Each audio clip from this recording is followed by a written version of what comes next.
जय हिंद मित्रों, स्वागत है जीवन ज्योति एकेडमी में। मैं शहदेव सर इस वीडियो में संविधान से संबंधित जितने प्रकार के प्रश्न बन सकते हैं उसको एक एक करके जानने का कोशिश करते हैं। प्यारे मित्रों, संविधान है क्या? संविधान एक लिखित दस्तावेज है जो सरकार और जनता के बीच संबंध स्थापित करता है। तो संविधान से बहुत प्रश्न बनते हैं जो प्रतियोगिता परीक्षाओं में अक्सर पूछे जाते हैं। चलिए एक एक करके उन सारे प्रश्नों को देखते हैं। प्रश्न आता है कि भारत का सर्वोच्च कानून क्या है? प्रतियोगिता परीक्षाओं में पूछा जाता है कि भारत का सर्वोच्च कानून क्या है। तो इसका सटीक आंसर होगा भारत का संविधान। भारत का संविधान जो है वह भारत का सर्वोच्च कानून है। ठीक है प्यारे मित्रों, अगला प्रश्न आता है कि भारत का संविधान किसके द्वारा बनाया गया था? यानी भारत का संविधान का जो निर्माण हुआ है वह किसके द्वारा बनाया गया है? किसी एक व्यक्ति ने नहीं लिखा है। भारत के संविधान का निर्माण संविधान निर्मात्री सभा द्वारा हुआ है। यानी संविधान का जो निर्माण हुआ है वह व्यक्तियों का समूह था। ठीक है, उसको संविधान निर्मात्री सभा कहते हैं, उसके द्वारा संविधान का निर्माण हुआ है। प्रश्न ऐसे पूछता है कि भारत का संविधान किसके द्वारा बनाया गया है? तो इसका सटीक आंसर होगा संविधान निर्मात्री सभा के द्वारा। ठीक है प्यारे मित्रों, अगला प्रश्न आता है कि पंचवर्षीय योजना की अवधारणा, पंचवर्षीय योजना की अवधारणा किस देश के संविधान से प्रेरित है? यानी भारत में क्या है? पंचवर्षीय योजना है। जो हम प्लानिंग जो करते हैं, सरकार जो प्लानिंग करती है वो 5 वर्षों के लिए करती है, जिसको हम पंचवर्षीय योजना कहते हैं। सरकार भी कितने सालों के लिए होती है? 5 वर्षों के लिए होती है। ठीक है, तो यह पंचवर्षीय योजना जो है, 5 ईयर प्लान जो है, वह किस देश के संविधान से प्रेरित है? तो यह है सोवियत संघ के संविधान से प्रेरित है। किसके संविधान से? सोवियत संघ के संविधान से प्रेरित होकर के भारतीय संविधान में पंचवर्षीय योजनाओं को अपनाया गया है। ठीक है, अब देखिए एक प्रश्न आता है कि भारत का मूल संविधान कहां से प्रकाशित हुआ था? भारत का जो मूल संविधान जब बन करके तैयार हो गया तो उसका प्रकाशन जो है वह कहां से हुआ था? तो वह देहरादून से हुआ था, जो आज उत्तराखंड में, उत्तराखंड की राजधानी कहां है? देहरादून। तो प्रश्न अगर ऐसे पूछता है कि भारत का मूल संविधान कहां से प्रकाशित हुआ था, तो कहां से हुआ था? देहरादून से हुआ था, देहरादून से। यहां पे प्रश्न देखिए मित्रों, कहता भारत का मूल संविधान कितने शब्दों से बना है? भारत का जो मूल संविधान है वह कितने शब्दों से बना है? तो इसका सही आंसर होगा 80,000 से अधिक शब्दों में लिखा गया है। ठीक है, भारत का जो मूल संविधान है वह 80,000 से अधिक शब्दों में लिखा गया है। प्रश्न पूछता है मित्रों, पुनः प्रश्न है किस देश का लिखित संविधान सबसे बड़ा है? यानी किस देश का संविधान जो है वह लिखित संविधान सबसे बड़ा है? तो इसका आंसर क्या होगा? भारत। भारत का संविधान एक लिखित संविधान है और विश्व का सबसे बड़ा संविधान है। कंफ्यूजन नहीं रखना चाहिए, ये प्रश्न कई बार प्रतियोगिता परीक्षाओं में पूछे गए हैं। ठीक है मित्रों, अगला प्रश्न बनता है कि संविधान की लिखित संकल्पना का उद्भव सबसे पहले कहां से हुआ? यानी संविधान को लिखना चाहिए या उद्भव, सोच जिसको कहते हैं, किस देश से हुआ? तो यह संयुक्त राज्य अमेरिका से हुआ। हालांकि संयुक्त राज्य अमेरिका का संविधान जो है वह एक छोटा संविधान है, लेकिन लिखित संविधान है, और उसी संविधान के तर्ज पर भारत के संविधान को लिखा गया है। इसलिए प्रश्न आता है कि संविधान को लिखित संकल्पना, संविधान की लिखित संकल्पना का उद्भव सबसे पहले किस देश से हुआ? तो इसका सही आंसर है संयुक्त राज्य अमेरिका से, यानी संयुक्त राज्य के अमेरिका का जो संविधान है उससे हमें लिखने का यह संकल्प या उद्भव हुआ। ठीक है, अगला प्रश्न है भारत का मूल संविधान कहां संरक्षित है? देखिए यह प्रश्न बहुत इंपॉर्टेंट है। कहता है भारत का जो मूल संविधान है वह कहां रखा गया है, कहां संरक्षित है? क्या राष्ट्रपति भवन में, संसद भवन में, विधानसभा भवन में, या सर्वोच्च न्यायालय में? ठीक है, तो इसका सही आंसर क्या है? संसद भवन में। यानी भारत का जो मूल संविधान है वह संसद भवन में संरक्षित है, यानी संसद भवन में रखा हुआ है। ठीक है, अगला प्रश्न बनता है इसी में से कि भारत का मूल संविधान किस भाषा में लिखा गया है? यानी भारत का जो मूल संविधान है वह किस भाषा में लिखा हुआ है? तो वह इंग्लिश में लिखा हुआ है, अंग्रेजी में लिखा हुआ है। ठीक है मित्रों, बिल्कुल ध्यान देंगे, ये प्रश्न काफी इंपॉर्टेंट है और कई बार प्रतियोगिता परीक्षाओं में पूछे जाते हैं। वीडियो को अंत तक जरूर देखें। जितने भी इंपॉर्टेंट प्रश्न संविधान से संबंधित बनते हैं मैं कोशिश करूंगा कि सारे प्रश्नों का मैं जवाब दूं और बेहतर तरीके से मैं समझाऊं। प्यारे मित्रों, अगर चैनल को अभी तक आपने सब्सक्राइब नहीं किया है तो चैनल को जरूर सब्सक्राइब करें। यहां ध्यान देंगे मित्रों, प्रश्न पूछता है कि भारत के राष्ट्रीय ध्वज में चक्र क्या निरूपित करता है? भारत का जो राष्ट्रीय ध्वज है उसमें जो चक्र है वह क्या चीज को निरूपित करता है? तो इसका सटीक आंसर है सत्य और निष्ठा का। ठीक है, अब ये भी प्रश्न कभी पूछता है कि भारत के राष्ट्रीय ध्वज में जो चक्र है वह किस रंग का है? ठीक है, क्या वो काला है या नीला है? तो सही आंसर क्या होगा कि राष्ट्रीय ध्वज में जो चक्र है उसका रंग जो है वह नीला है। कैसा है?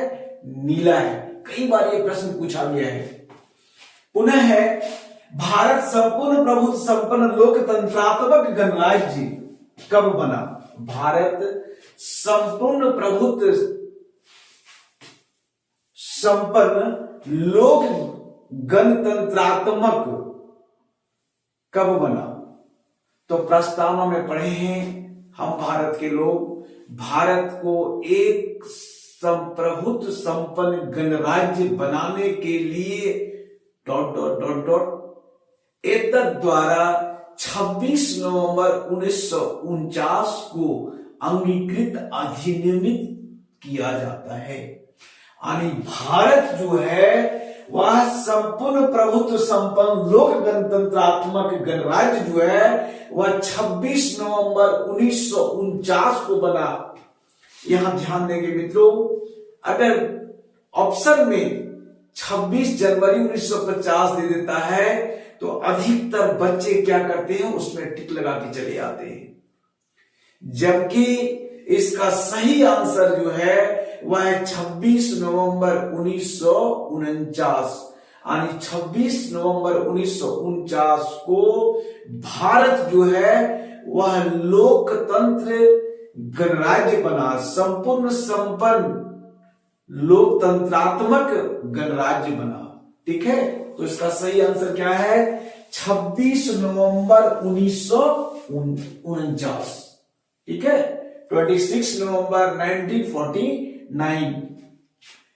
पुनः प्रश्न आता है कि स्पीकर को हटाने के संकल्प को प्रस्तावित करने से कितने दिन पहले सूचना दी जाती है?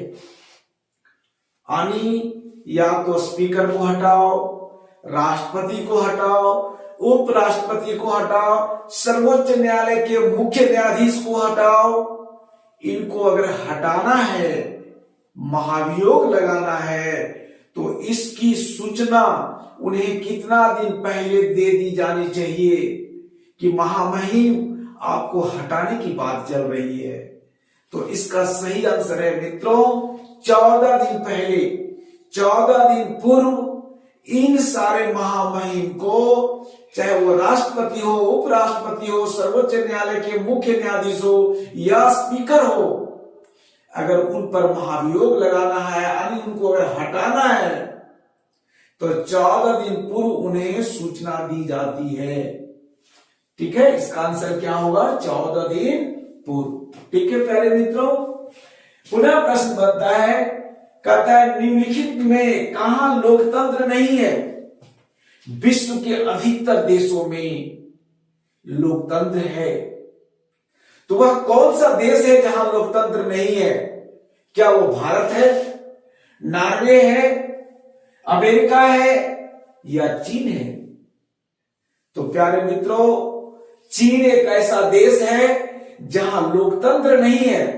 वहां की सरकार अपने तरीके से देश का संचालन करती है।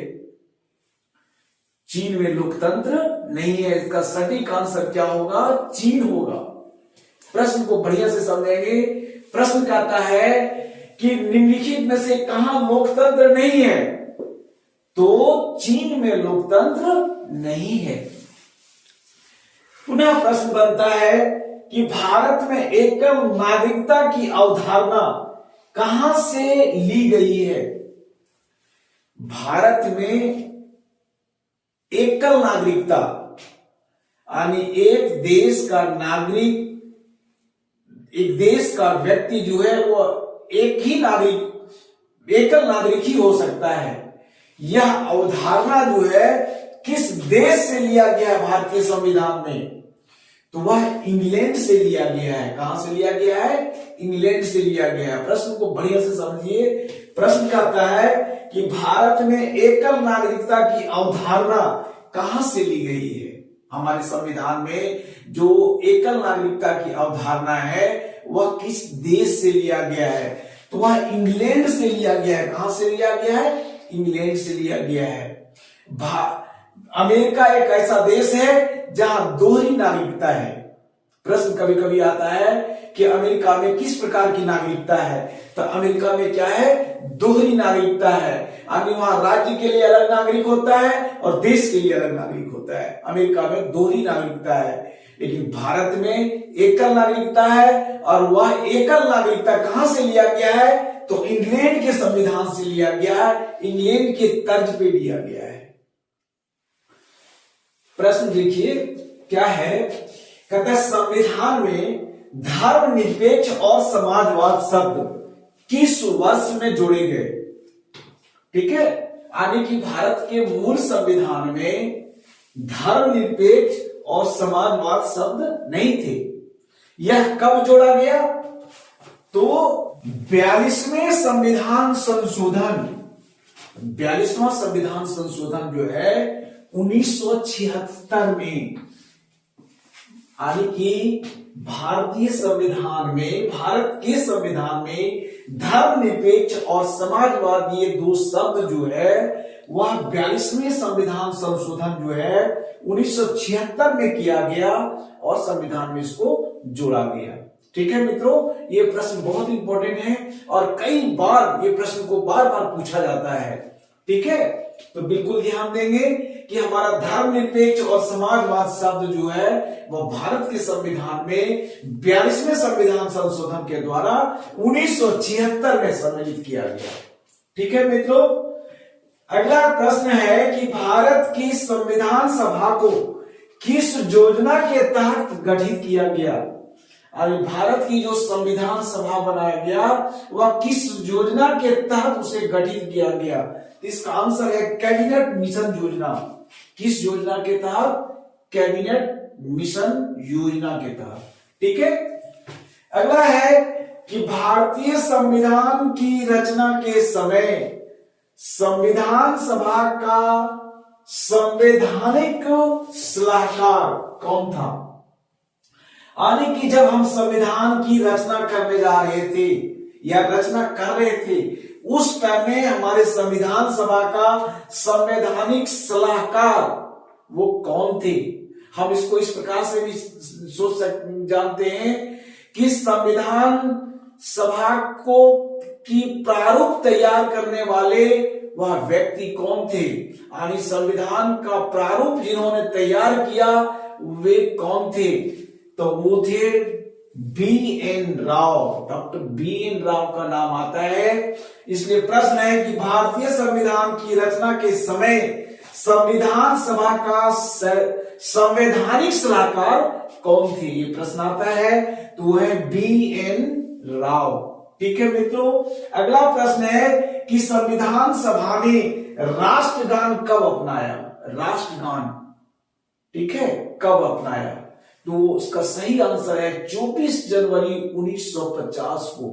कब? 24 जनवरी 1950 को राष्ट्रगान 24 जनवरी 1950 को अपनाया गया। कहता भारत के अंतरिम संसद में कितने सदस्य थे?